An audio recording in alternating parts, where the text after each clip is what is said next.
तर नमस्कार विद्यार्थी पालक मित्रांनो, महाराष्ट्र राज्याच्या सीईटी सेल मार्फत एमबीबीएस तसेच बीडीएस या दोन कोर्सेससाठी रजिस्ट्रेशन प्रक्रियेला सुरुवात झालेली आहे।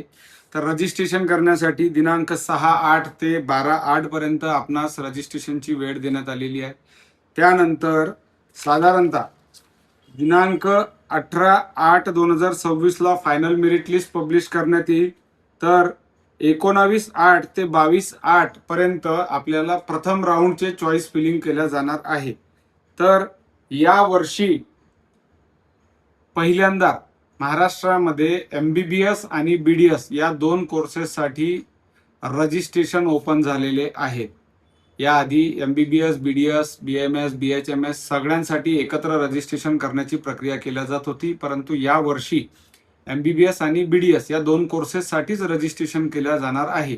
तर ज्या विद्यार्थ्यांना एमबीबीएस, बीडीएस म्हणजेच की आपल्या भाषेमध्ये मॅनेजमेंट कोट्यामध्ये जर रजिस्ट्रेशन करायचे असेल तर त्यांना याच ॲडमिशन्स प्रक्रियेच्या माध्यमातून रजिस्ट्रेशन करायचे आहे।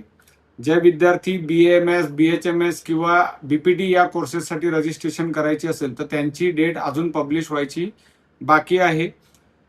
बीएमएस आणि बीएचएमएस साठी जी डेट पब्लिश होईल ती साधारणतः 27 ते 28 तारखेच्या समोरच पब्लिश केल्या जाणार आहे।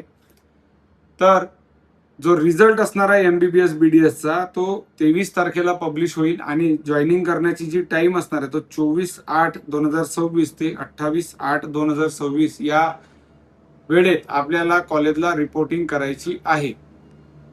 या पुढील माहितीसाठी कृष्णा कन्सल्टन्सीच्या यूट्यूब चॅनलला सबस्क्राईब करा व इंस्टाग्राम चॅनलला फॉलो करायला विसरू नका। धन्यवाद।